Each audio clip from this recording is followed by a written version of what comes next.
राधा वल्लभ श्री हरिवंश। आप सबका फिर से स्वागत है इस चैनल पर, जो कि हमेशा पूजा पाठ से रिलेटेड बातें और भगवान की कथाओं से रिलेटेड बातें ही हमेशा लेके आते हैं कि आपको जो भी हो सके, जितनी हो सके जानकारी दे सकें।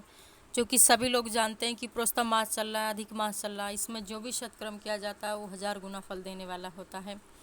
इसलिए और उसमें भी भगवान की श्रीमन उसमें भी स्वयं भगवान की एकादशी का वर्णन तो स्वयं भगवान भी नहीं कर सकते।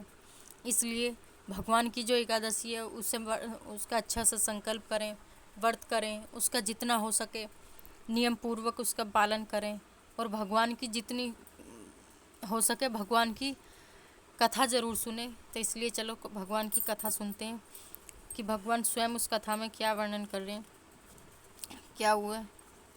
एकादशी मास स्कंद प्रोस्तम मास की अधिक मास की शुक्ला पद्मनी एकादशी का वर्णन करते हैं।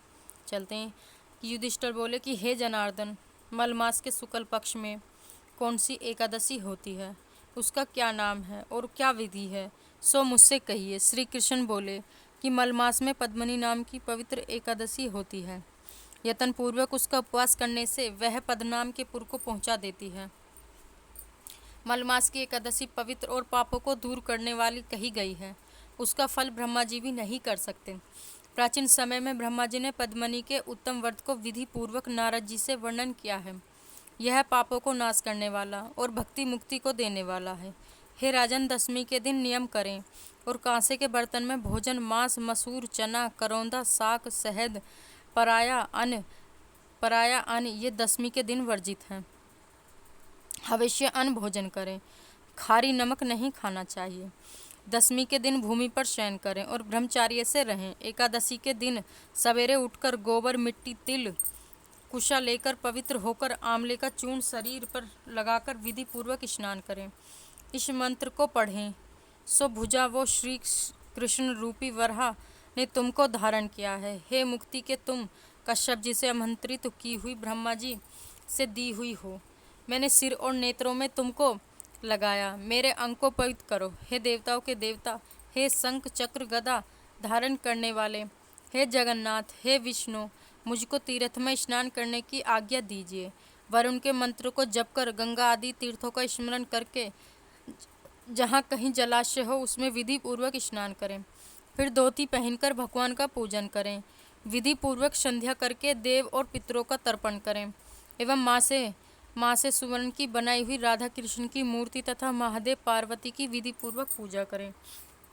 कलश के ऊपर तांबे अथवा मिट्टी के पात्र में उत्तम वस्त्र रखकर सुगंधित करके देवता को स्थापित करें। उसके ऊपर तांबे, चांदी व सुवर्ण का पात्र रखें। उसमें मूर्ति का रखकर विधि पूर्वक पूजन करें। सुंदर जल, गंध, धूप, चंदन, अगर, कपूर इनसे भगवान का पूजन करें। इनसे हमें भगवान का पूजन करना चाहिए। इनसे भगवान का पूजन करें। कस्तूरी, कुमकुम, श्वेत कमल और नैवेद्य, धूप, दीपक, कपूर और आरती से केशव और शिव का पूजन करें। ब्राह्मण और गुरु की निंदा न करें। वैष्णव को संग लेकर ठाकुर जी के सामने कथा सुने। मल मास के शुक्ल पक्ष की एकादशी में पानी न पिएं अथवा इस व्रत में जलपान व दूध पीकर रहना चाहिए। जलपान व दूध पीकर रहना चाहिए और कुछ नहीं खाना चाहिए। रात में कीर्तन और बाजे बजाकर जागरण करना चाहिए। रात के प्रथम पहर में पूजा में गोला रखकर अधर्य देना चाहिए। दूसरे में श्रीफल में, तीसरे में विजोर से और चौथे पहर में सुपारी से अधर्य देना चाहिए। विशेष करके नारंगी से पूजन करना उचित है। प्रथम पहर में जागरण से अग्निष्टोम यज्ञ का पुण्य होता है। दूसरे पहर में वाजपेय का, तीसरे पहर में अश्वमेघ का, चौथे पहर में राजसूय का फल मिलता है। यहाँ मैं एक सुंदर कथा तुमसे कहता हूँ। कार्तिक वीर के द्वारा जेल में कैद हुए रावण को पुलस्त्य मुनि ने राजा से कहकर छुड़ा दिया। इस आश्चर्य को सुनकर नारद जी पुलस्त्य मुनि से पूछने लगे कि इंद्र समेत सब देवता जिस रावण से जीत लिए, उस रावण को कार्तिक वीर्य ने कैसे जीत लिया। तब पुलस्त्य मुनि बोले कि हे वत्स, मैं कार्तिक वीर्य की उत्पत्ति तुमसे कहूँगा, तुम सुनो। त्रेता में महिष्मतिपुरी में है। उन्हीं के कुल में कृतवीर्य नाम का एक बड़ा राजा पैदा हुआ। उस राजा के 1000 रानियां थीं, परंतु उनमें से किसी के पुत्र नहीं हुआ। राजा ने मन में विचार किया कि तपस्या करने से इच्छा पूरी होती है। यह सोचकर वह राजा को मंत्री को सौंपकर तप करने को चला गया। राजा हरिश्चंद्र की पुत्री पद्मिनी उसी राजा की रानी थी। वह भी अपने पति के संग 7 गंधमादन पर्वत पर चली गई। राजा ने 10,000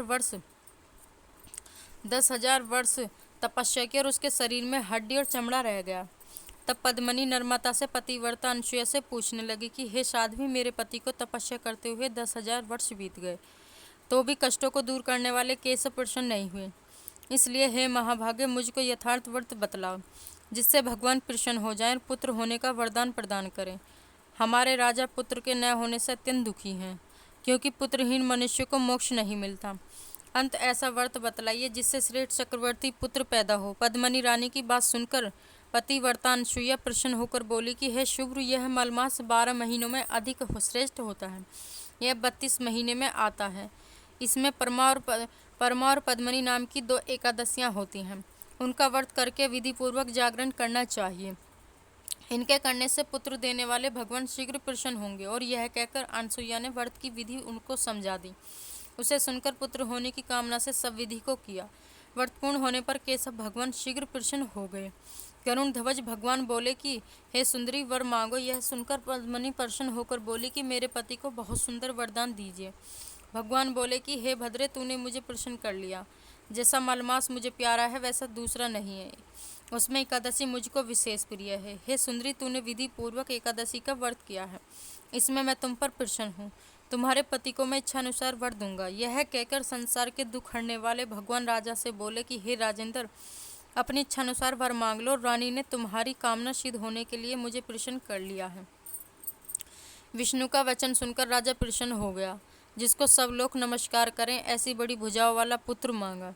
राजा के ऐसा कहने पर बहुत अच्छा कहकर भगवान अंतर्धान हो गए। राजा भी रानी समेत हष्टपुष्ट और प्रसन्न हो अपने नगर में गया। पद्मिनी को बड़ा बलवान कार्तिवीर्य नामक पुत्र हुआ।